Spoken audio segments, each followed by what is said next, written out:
Branko Radičević je rođen 14. maja 1925. godine u Čačku. Tada kada je polako, ali sigurno, Vladislav Petković Dis postajao najpoznatiji Čačanin. I videli ste i tamo, recimo, da je na kraju on bio pored Disove biste, o kojoj je puno i pričao, koja se nekada nalazila pored zatvora.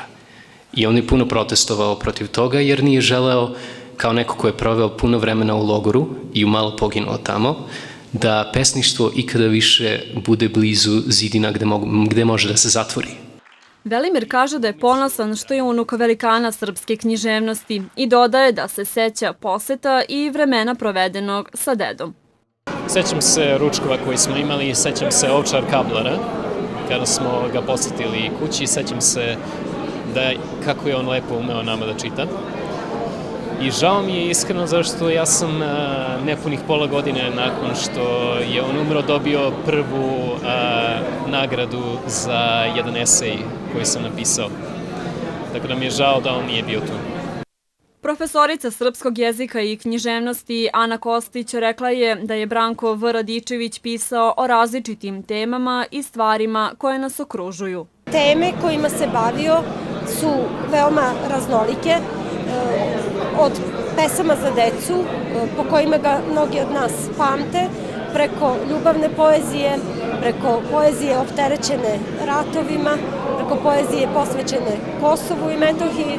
On je dosegao možda i najviše vrhove u literaturi srpskog naroda. O Brankovom kosovskom opusu govorio je mladi pesnik Žarko Milenković. Kosovski se opredelio i pesnik Branko Radičević. U pesmama Sveti Jovan Gračanički, Gračanica, Nikad kraja, Dva cara i Kosovska, osnovni motiv je Kosovo. Kosovo mit i Kosovo stvarnost. Oba Kosova su u međusobnom preplitanju. Govoreći o stvarnosti koja se događa na Kosovu, pesnik priziva i sećanje na ono mitsko Kosovo.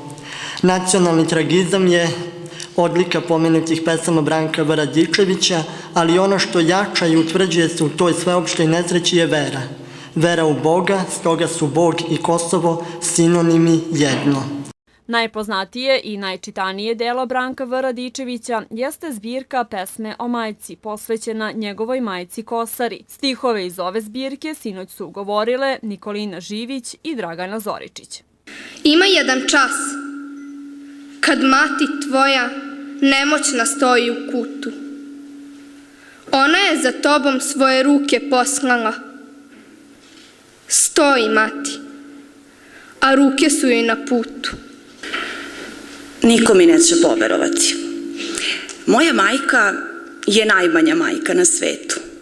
Najmanja majka na kugli zemaljskoj. Ja mogu da je ponesem na rukama. Mogu da je nosim u jednoj ruci. I ja je nosim. A ona se smeje. Malo je poznato da je Branko pisao i prozu. Osim toga, autor je i brojnih kovanica, a jedna od najpoznatijih, Krajputaši, odnosi se na spomenike nepoznatim junacima podizanim pored seoskih drumova.